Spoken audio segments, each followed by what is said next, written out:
look at film, look at tape. What are your takeaways a couple days later? Not a lot different than what we talked about after the game. We ran the ball okay, not good enough.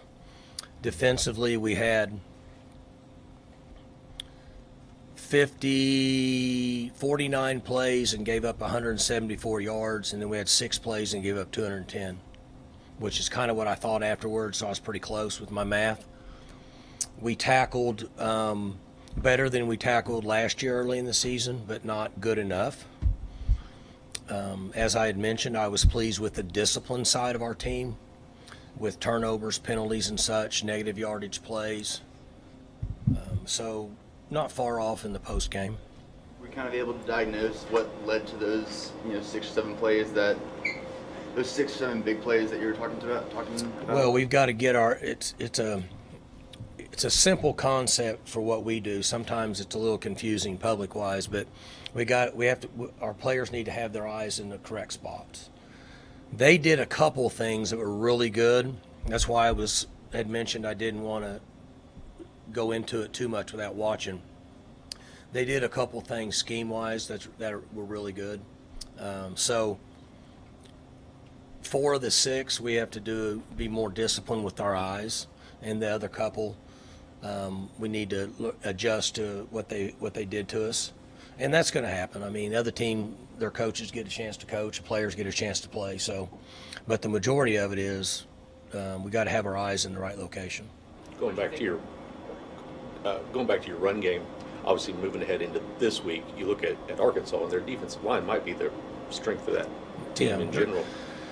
I mentioned this to you guys in the summer and then out there in Vegas, and again, somebody brought it up preseason that when you play a team in the SEC, you're going to play girth. You're going to play massive guys that have a lot of size and they're physical in the box. And, they have a really good geographical location for producing bigger type bodies like that. And so that's where I mentioned that we need to make good strides between last week and this week in order to block a completely different front than what we saw last week.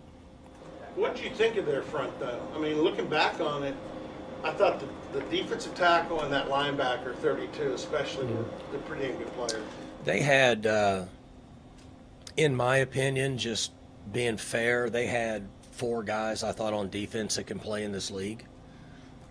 I don't get paid to evaluate players from other teams, but I'm just saying when I looked at it, that's what I thought. They haven't gotten to the point to where they are by not having good players, good concepts. And the difference with the team we played and the team we're playing now is the girth and the mass of what you're going to face up front. That's the difference. From a technique standpoint, from a concept and fundamental standpoint, the team we just played was excellent. They didn't have as much size as what we'll face Saturday.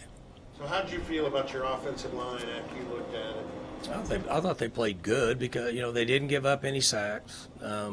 Bowman did a better job in this game of sitting in the pocket and not running out for no reason at all, which is what we have asked him to do and worked with him on that.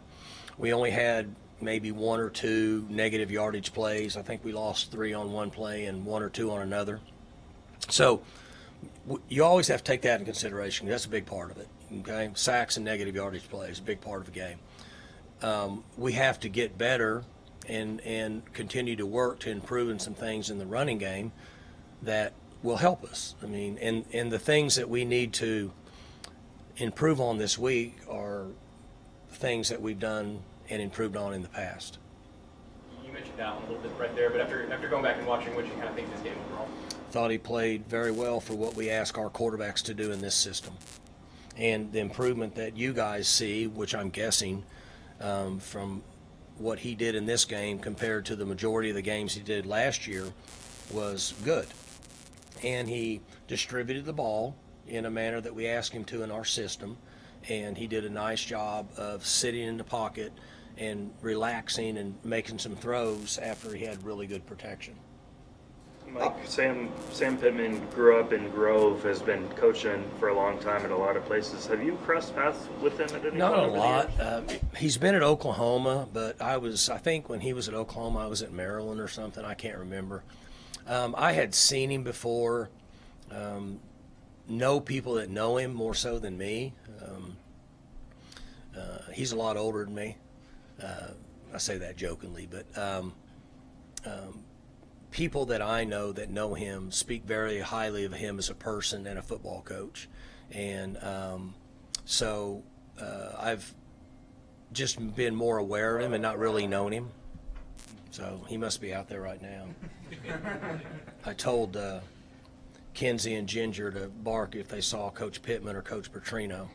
And so I know we kind of asked you about this after the game the other night, but just kind of renewing this series that has some historical roots and a bunch of people in the area excited for this game. What are your thoughts on it?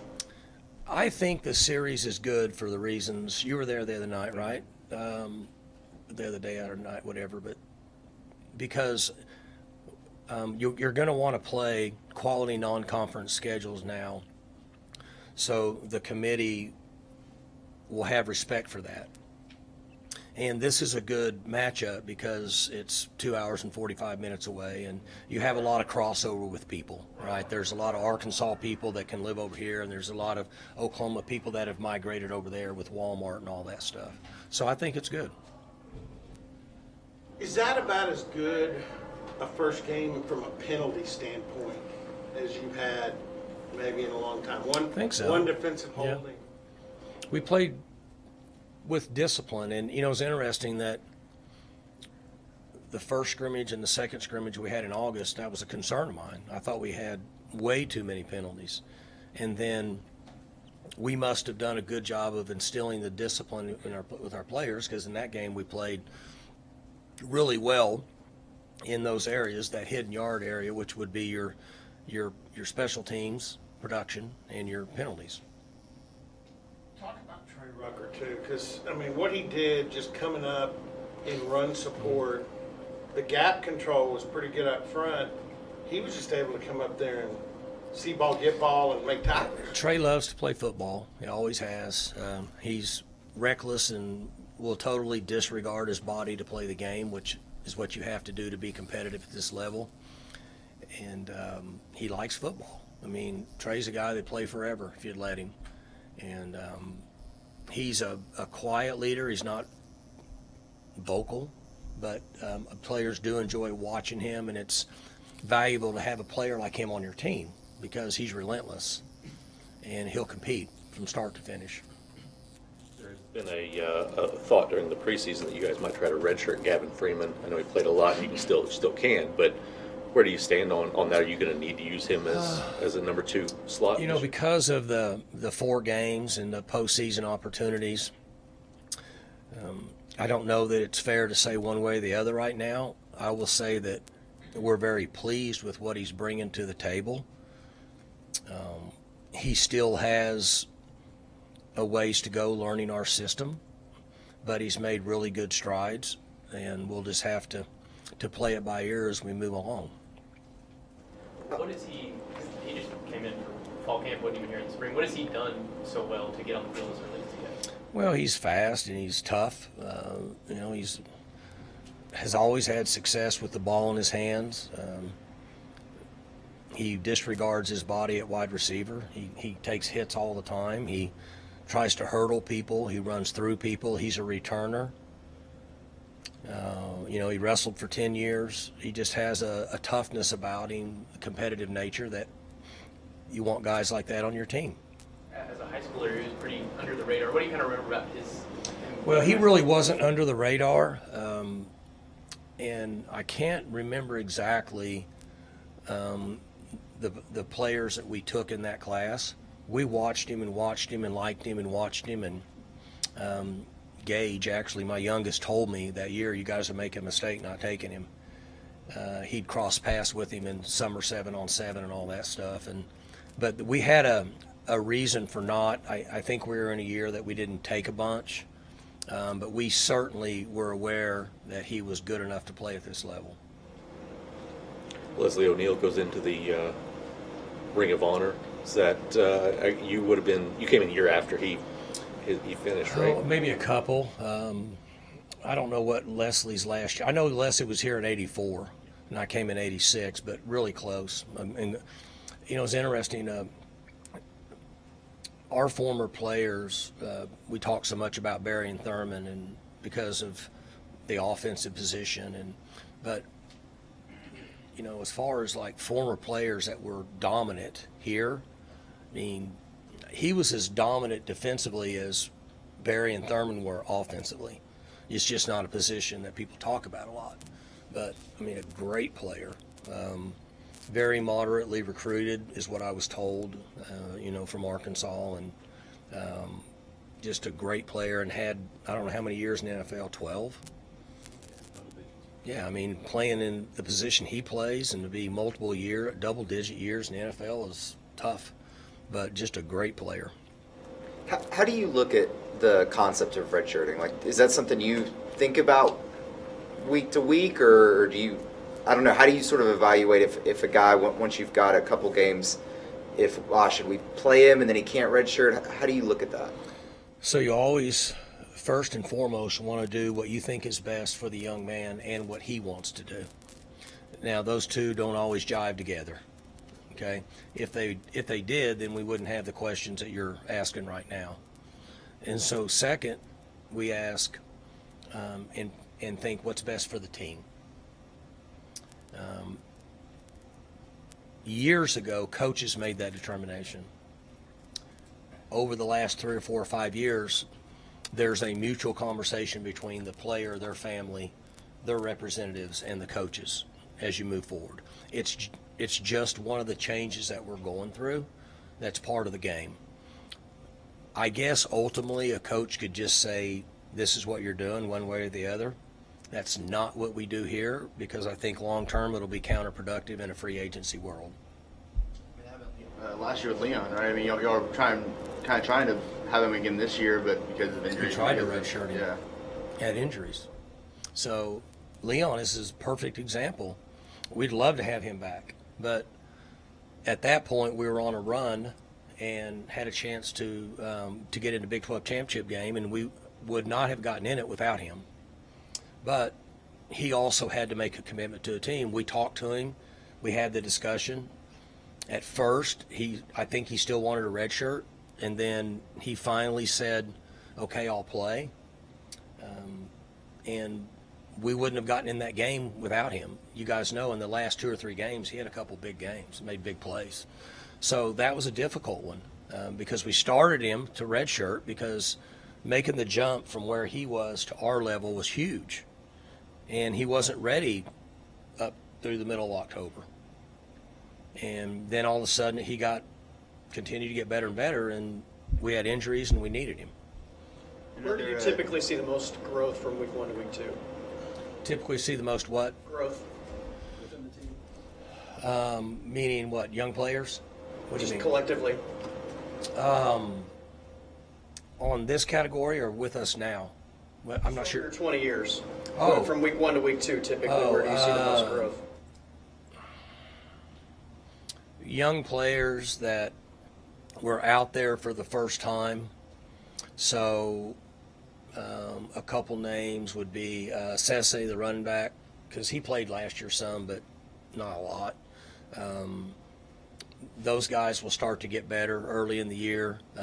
Jeff Roberson, who played a number of snaps that hasn't really played before. That type of player that has a little experience, but now is asked to play a bigger role, that's where you'll see the most improvement. Jaleel in that category. Jaleel should start to really get better over the next few weeks. Another dual threat quarterback this week. How do y'all approach him? Just the defensive line play, and just You gotta have a guy for him.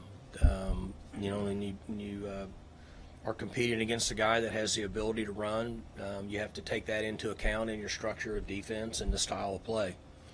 So we have plenty of ways to do that because we see them quite a bit now. It's just a matter of being disciplined, make sure somebody has responsibility for the quarterback. They didn't show much. It looked pretty vanilla, but he jumps off the page. Sure, Green running goes. back. And they've got, I mean, he's a guy that can make plays.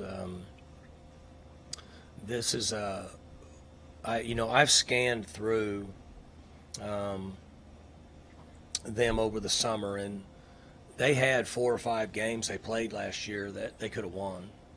So I don't know what their record was last year, but they could have, it looked like to me, they could have won 8 games pretty easy in obviously a very difficult conference. And they played against good teams and lost single-digit points late in the fourth quarter. So this team that we're playing Saturday, regardless of what anybody in the country may think, will be as talented as anybody we play all year, in my opinion. Petrino, I kind of read his manifesto the other day. He put something out. I forget the name of it, but his theory is feed the studs. FTS is what he goes by, but doesn't he kind of do the same thing, whether it was at A&M or Missouri State? He has a system. Right, he's got a system he believes in. I think from a distance, and cross paths with him some, and then seen crossover tape on him for years. He's got a system, and he's going to stay in, and then he's going to vary it a little bit based on what the strengths are of his skill players, which is what he's referring to, would be my guess. So a comparison would be like what we've done here the last 15 years on offense. We don't get away from our core system in what we do on offense, but it varies based on who our quarterback is, what kind of a threat we have outside, and what our running back is. So we look a little different now than we did when Mason Rudolph was playing here. And that was because of Mason and the skill we had on the perimeter compared to, what we've had with Ollie right now. So I would say that would be a pretty good illustration of what his system is, in my opinion. I could be way off, and what he's trying to get accomplished. Have you and your staff talked yet about pros and cons from Saturday as far as the in-helmet communication, having the tablets on the sidelines, what worked, what didn't work? Yeah, we had that discussion yesterday, and it was all pretty smooth. And I'll be honest with you, much smoother than what I thought it would be with all the new technology during the game with so many other things going on. The newness of it was a real concern of mine, and it actually still is now. But we didn't have many glitches, and I was pleased with the way that it came through on the first game. Could that be an advantage, especially the first couple games, maybe staffs that pick up and have a better system for how to incorporate all that, and while others maybe struggle? We think that what we're doing gives us an advantage, but maybe somebody else is doing something better. But we've had long discussions about it for months, and so we had a plan going in. There's not a lot we feel like we want to change. There's a couple things that we would alter a little bit for this next game, but we think that we have a productive way of using it and facilitating it to the best that we can for our players. Coach, the thing that surprised me the most, getting to see it down there, Joe Bob and Timurtay, some of the coaches always had one when their guys were over there. But there were a lot of times I looked over and it was just players with a pad together. That kind of goes, you've talked about, and I know it's that way in my house. Younger people are better at that stuff than. Yeah, were you able to go look and see if they were watching YouTube or actually watching? They were watching plays from the last nowadays, series. these kids, they probably try to pull YouTube up and watch some goofy video. Smart players will go back and continue to watch the game. It's like taking a cheat sheet into a test. So you can go and look and see what all the answers are, and then go back out and play. Just like I had a couple teachers in high school that had a really good approach in teaching. They said, here's the material that I want you to learn over the next 2 weeks.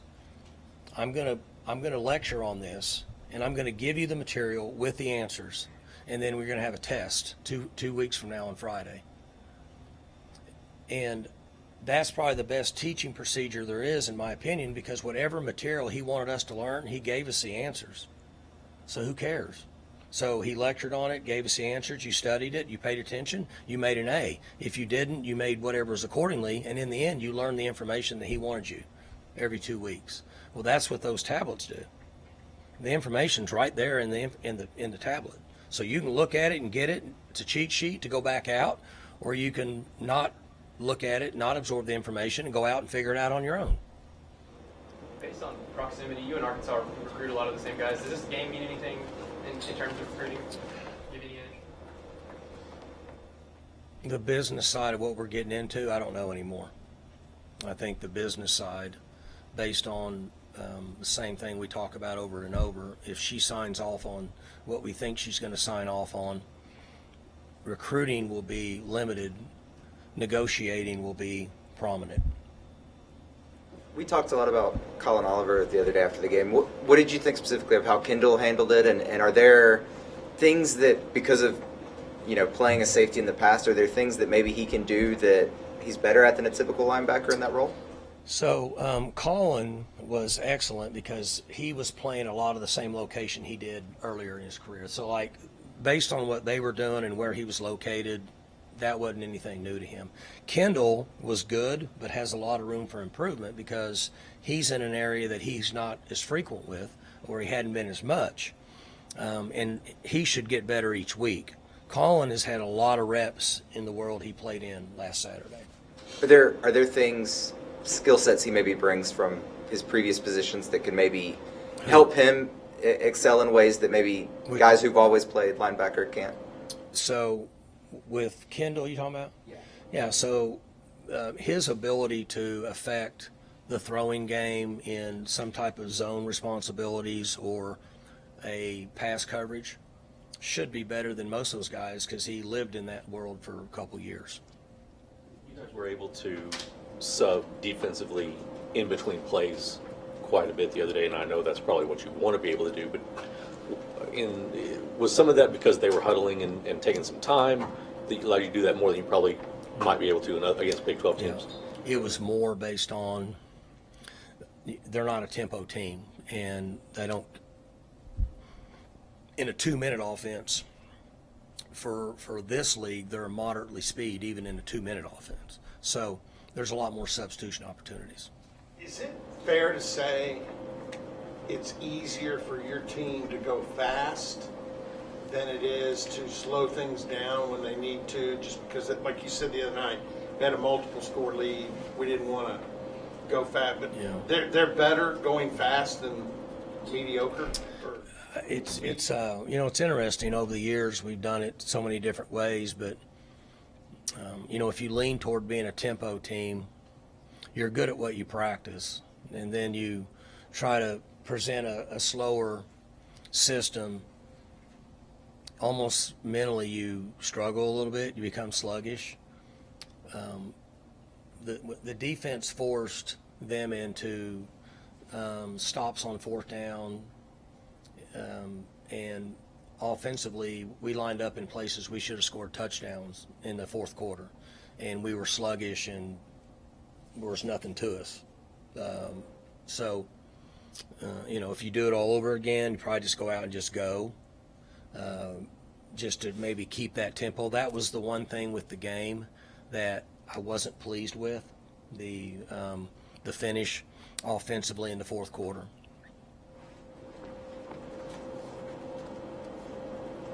Anything else? Good. All right, guys. Thank you. Thanks, Mike.